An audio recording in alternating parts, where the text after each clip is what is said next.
قالوا في الأمثال ابن الوز عوام، لكن للأسف المثل ده ما ينطبقش على صاحب فيديو النهارده، مش لأنه مش عوام لكن لأنه ملحقش يقوم أصلا ومات بدري بدري. والغريب إنه قبل وفاته اتهموه في قضية قتل كبيرة مع هيثم أحمد زكي، وقصة جديدة من قصص حياتهم وحكاية فنية جديدة. بس قبل ما نحكي الحكاية برجاء الاشتراك في القناة وعمل لايك وشير، وكمان ما تنساش تفعل زر الجرس ليصلك كل جديد.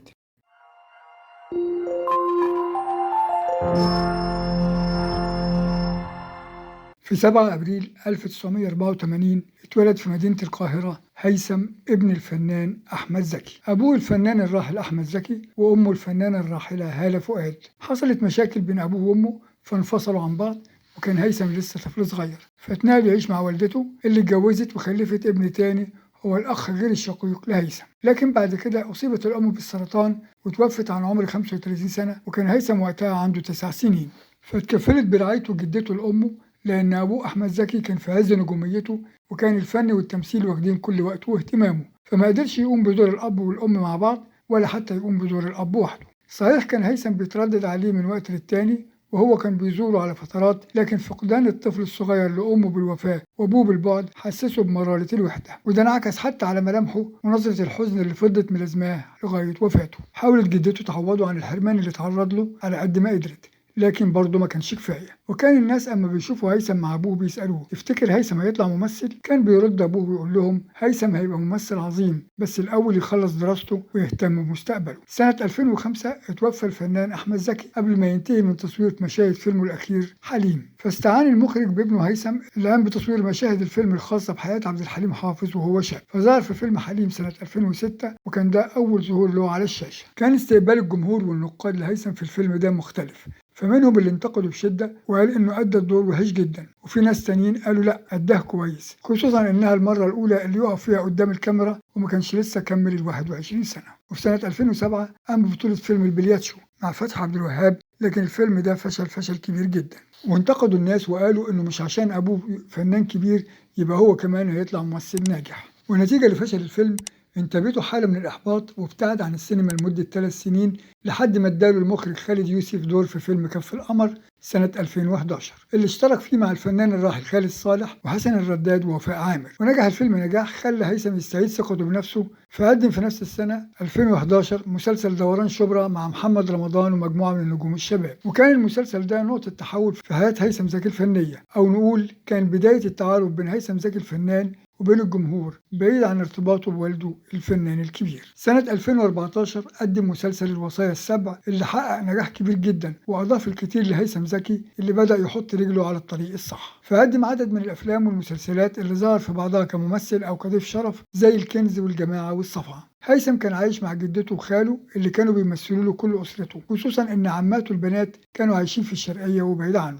وبوفاة جدته ومن بعد منها خاله حس هيثم باليتم الحقيقي والوحدة المطلقة، فاتنقل للعيش في بيت والده في الشيخ زايد، وانعكس إحساسه بالوحدة في نظرة عينيه وملامحه حتى وهو بيضحك، فأصبح إنسان انطوائي بشكل كبير جدا وملوش غير عدد محدود جدا من الأصدقاء اللي كان بيقول لهم تخيلوا حياة إنسان وحيد في الحياة، لا أب ولا أم ولا خال ولا عم ولا حتى جد أو جدة، تخيلوا شكل الحياة دي يكون إزاي. كان أصدقائه بيحاولوا يخففوا عنه المعاناة اللي بيعانيها، فطلب من صديق له إنه يخوض تجربة غريبة، وهي إنهم يروحوا يسافروا الجونة ويقفلوا تليفوناتهم وما يعرفوش أي حد مكانهم أو أخبارهم. وافق صديقه على الفكرة وفضلوا هناك لمدة 20 يوم، اتقلبت فيها الدنيا على صديقه من أمه وإخواته ومراته. وبانتهاء التجربة خدوا صديقه بالحضن وقال له فعلا معاك حق، أنت عايش حياة صعبة ما يحسهاش إلا اللي عاش نفس تجربتك. ومن يومها بقى ملازمه وما بيسيبوش لوحده. سنة 2011 اتعرض هيثم زكي لمحنة كبيرة أما اتهم في قضية قتل كبيرة وتزوير أوراق رسمية، واضطر وقتها للهروب واستخبى، خصوصا إن كل الأدلة كانت ضده، وأهمها السلاح المستخدم في القتل كان هو السلاح الخاص بالفنان أحمد زكي واللي اتنقلت رخصته باسم ابنه هيثم بعد وفاته، كذلك الأوراق المستخدمة في قضية التزوير واللي اتهم فيها برضه. هرب هيثم زكي واختفى عن الأنظار لفترة طويلة، وملقيش قدامه غير الفنانة عفاف شعيب اللي حكى لها تفاصيل القضية.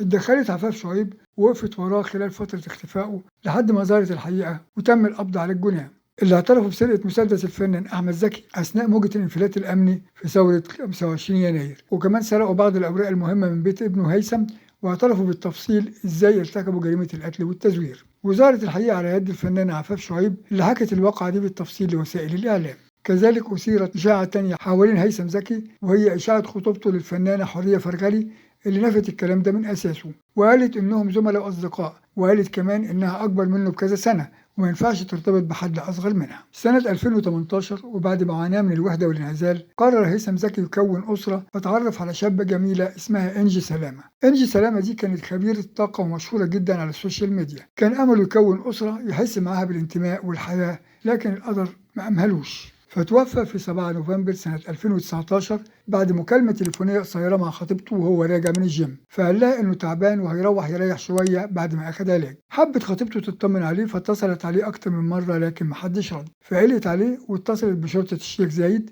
اللي توجهوا لبيته وكسروا الباب فلقيوه ميت. وقتها أثيرت أقاويل كتير حوالين وجود شبهة جنائية في وفاته، لكن أكد تقرير الطب الشرعي إن الفنان هيثم زكي أخذ جرعة كبيرة من المقويات والمنشطات اللي بتساعد في زيادة العضلات والبنيان الجسماني، وإن الجرعة دي أثرت على عضلة القلب وأدت لهبوط حاد في الدورة الدموية أدت لوفاته. وأثناء غسله حصل موقف غريب جدا حكاه صديقه المقرب اللي حضر الغسل. أما كان المغسل بيحرك راسه إلا إنه كان بيرجع تاني يلفها للناحية التانية، وكانه بيبص على صديقه اللي قال للشيخ ده صاحي وبيبص لي، فأكد له الشيخ إنه ميت لكنه بيحبه جدا ومتعلق بيه. وأما حاول يمسك إيده حس بيه بيمسك إيده بقوة، لكن الشيخ أكد له إنه توفى. مات هيثم زكي وحيد زي ما عاش وحيد، والغريب إنه كمان اندفن وحيد. فعماته إخوات أبوه عايشين في الشرقية والصلة بينهم بعيدة جدا وما عرفوش بوفاته إلا بعد أيام، وأخوه الوحيد من والدته كان عايش في الخارج وما حضرش وفاته ولا جنازته. فاستقبل جثمانه الفنان أشرف زكي نقيب الفنانين نيابة عن أهله.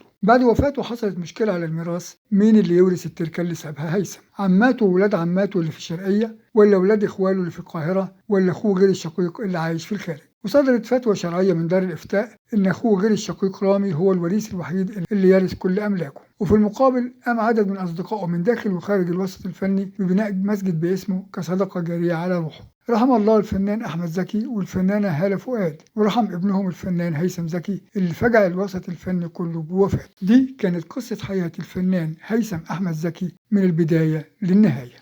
من فضلك إذا عجبك الفيديو شرفنا بالاشتراك في القناة وعمل لايك وشير، وكمان ما تنساش تفعل زر الجرس ليصلك كل جديد. شكرا، السلام عليكم ورحمة الله وبركاته.